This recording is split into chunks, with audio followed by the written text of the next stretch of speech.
Cordial saludo para todas y todos. Vamos a seguir con el tema de crecimiento. En esta ocasión nos convoca el tema de crecimiento económico. Acudimos nosotros a Google y Google nos dice en su segunda definición que crecimiento significa un aumento de la cantidad, el tamaño, la intensidad o la importancia de una cosa. Para que tengamos una idea de lo que es crecimiento. Si nosotros acudimos a que la definición de crecimiento económico está en la definición que tiene Google. ¿Y qué dice? Es la expansión de la capacidad productiva de una economía en particular. En este caso vamos a hablar de Colombia, con el paso del tiempo. También lo podemos entender como la expansión de la capacidad productiva que requiere incrementos en los recursos humanos, en el capital, desarrollo tecnológico. Todos estos elementos de que haya crecimiento de esa capacidad productiva, o sea, cantidad de bienes y servicios que se producen en una economía, especialmente aquí en Colombia. Bien, entonces vamos a teoría y le vamos a aplicar la técnica de los crecimientos. Vamos a mirar lo que es el crecimiento absoluto, cuya convención son miles de millones de pesos. Luego estaremos calculando el crecimiento relativo, cuya convención son número de veces. El tercer crecimiento es el crecimiento porcentual relativo, expresado en porcentajes.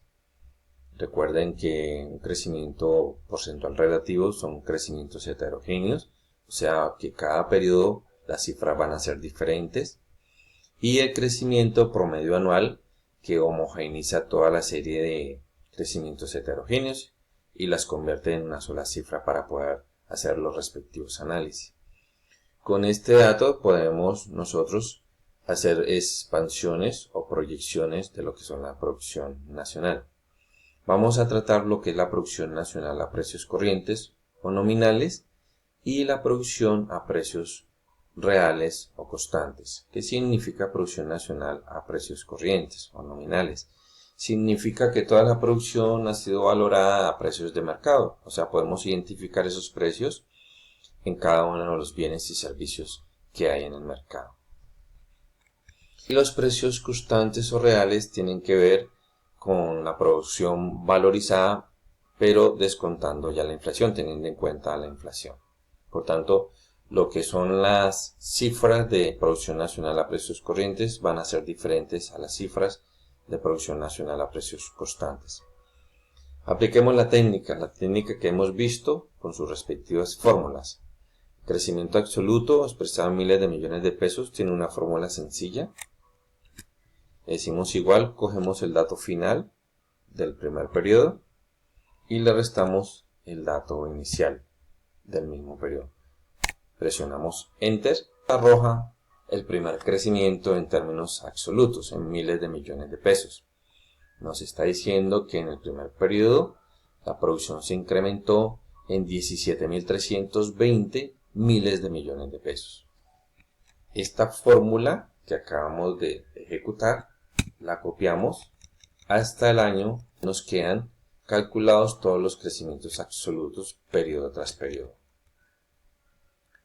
Seguidamente calculemos el crecimiento relativo, que tiene que ver con la fórmula de coger el dato final del periodo y dividirla entre el dato inicial del mismo periodo. Presionamos Enter, que es un crecimiento de 1,08331 veces que ha crecido el producto inicial.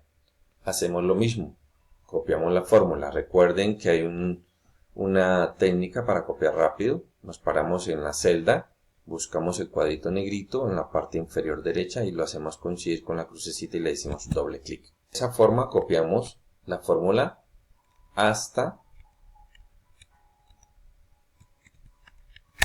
2017. Nuevamente hacemos el crecimiento porcentual relativo, ya en términos de porcentaje, cuya fórmula es igual, abrimos paréntesis, cogemos el dato final del periodo, le restamos el dato inicial del periodo, cerramos paréntesis y dividimos entre el dato inicial De esta forma hemos calculado el crecimiento porcentual relativo. Recuerden que nos van a dar diferentes crecimientos, por eso se llama crecimientos heterogéneos. Entonces copiamos la fórmula a el 2017 y hemos calculado todos los crecimientos heterogéneos.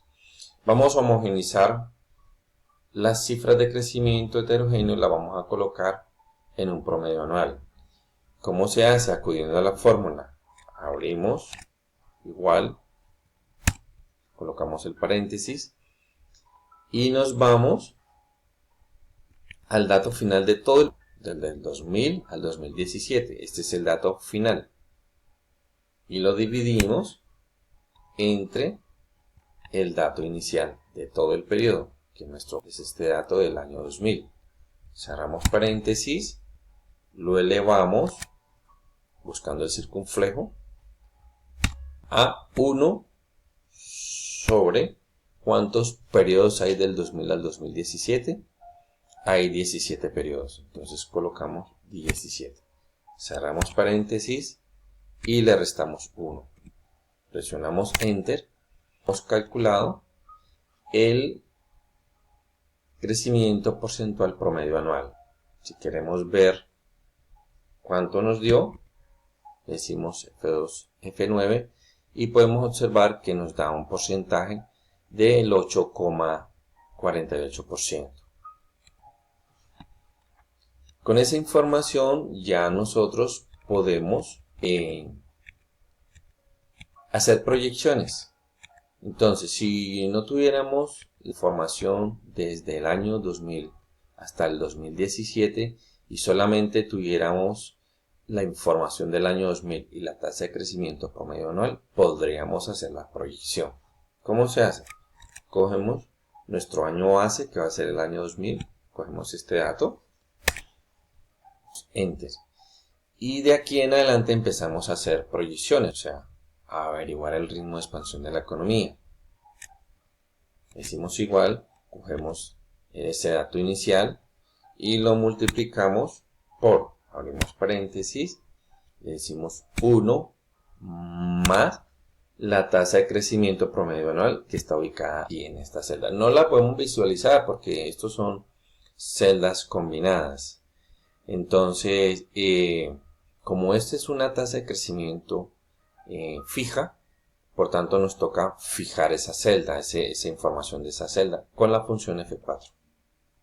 Cerramos paréntesis, presionamos Enter, da el primer dato proyectado.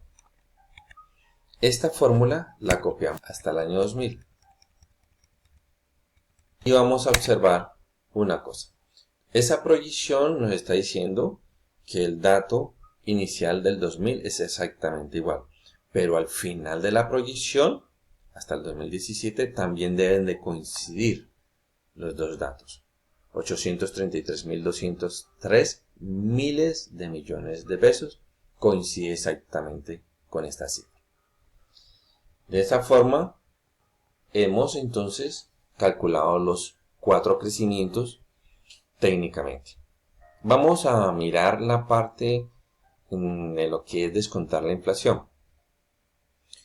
Entonces, previamente ya habíamos averiguado la inflación anual con el DANE. Esto es una información suministrada por el DANE. Para el 2017 se hace una proyección de cuánto puede ser esa inflación. No es el dato verídico, sino que es la proyección que hace el DANE. Entonces, vamos a construir lo que se llaman los índices. ¿Qué es un índice? El índice es una tendencia al comportamiento de cada una de estas cifras de la inflación. Es una tendencia que nos puede mostrar cómo sube o cómo baja los niveles de inflación. Para nuestro caso, nuestro año base es el 2000. Por tanto, el IPC para el año base 1. Toda cifra que nosotros queramos utilizar en el año 1 debe ser dividida por el índice, o sea, allí no se está incrementando los valores ni están disminuyendo las capacidades adquisitivas. 1, el índice. De ahí en adelante, ¿cómo lo construimos? Le decimos igual, cogemos nuestro primer índice que es 1 y lo multiplicamos por, abrimos paréntesis, 1 más la inflación que nos suministró el DANE para ese año 2001. Entonces, cogemos esta cifra, cerramos paréntesis, el primer índice calculado. De la misma forma, copiamos la fórmula hasta el año 2000 para culminar con el cálculo de todos los índices. Recuerden, inflación es diferente a índice de precios al consumidor. Listo. Entonces, ¿cómo se hace para nosotros transformar precios de mercado a precios reales? O sea, ¿cómo hacemos para descontarle la inflación? Tener en cuenta esos valores, pero descontar la inflación para que nos dé la producción real. Cogemos la cifra del PIB del año 2000 en precios corrientes o nominales y la dividimos entre el IPC. De esa forma descontamos la inflación. Como en ese año no se ha acumulado la inflación, por tanto es 1. Y cualquier cifra dividida entre 1 tiene que generar el mismo valor. Observen que es el mismo valor. Luego, esta fórmula la copiamos hasta el año. Y él automáticamente los valores de mercado nos los transforma a valores reales, descontando la inflación. Si ustedes observan, una producción a precios corrientes en el 2017 nos dice que vale 833.203 miles de millones de pesos. ¿Y qué nos dice la producción nacional a precios reales? Nos dice que ese valor no es 833, sino 377.716 miles de millones de pesos, porque allí ya se ha descontado la inflación. Entonces hacemos ya no crecimientos a precios corrientes o nominales, sino a precios reales, o sea, ya todos estos valores se ha descontado la inflación. Y van a observar ustedes cómo cambian las cifras. Como estos son fórmulas, las copiamos de acá. Vamos a copiar estas, nos las llevamos producción nacional a precios constantes. Le decimos control V, incluyendo la tasa de crecimiento promedio anual, que en este caso, acuérdense, nos paramos ahí en la celda combinada, F2, F9, y nos arroja una tasa de crecimiento promedio anual del 3,5%. Escape para que nos quede la fórmula. Si la que visualizar, pues entonces bajamos 3,56. Hacemos el mismo, ya no a precios nominales, sino a precios reales. Tomamos el dato del primer año, lo trasladamos para acá y empezamos a hacer la expansión de la economía, o sea, a proyectar. Hacemos igual, cogemos ese dato anterior, lo multiplicamos por, abrimos paréntesis, 1 más. Cogemos la tasa de crecimiento promedio anual, pero en términos de precios reales. Como esa va a ser fija, periodo tras periodo, entonces le decimos F4 para poderla fijar. Cerramos paréntesis, presionamos Enter. Y hallamos el primer dato proyectado a precios constantes. Esa fórmula la copiamos, presionamos Enter y allí terminamos el ejercicio. ¿Qué podemos observar? Que mientras la producción nacional a precios corrientes nos dice que ha crecido desde el 2000 al 2017 8,49%, los reales, descontar la inflación, nos dice que no ha crecido esa cifra, sino 3,56. Now, la explicación de cómo técnicamente se calcula los crecimientos en cuestión de producción nacional a precios corrientes y a precios constantes o reales.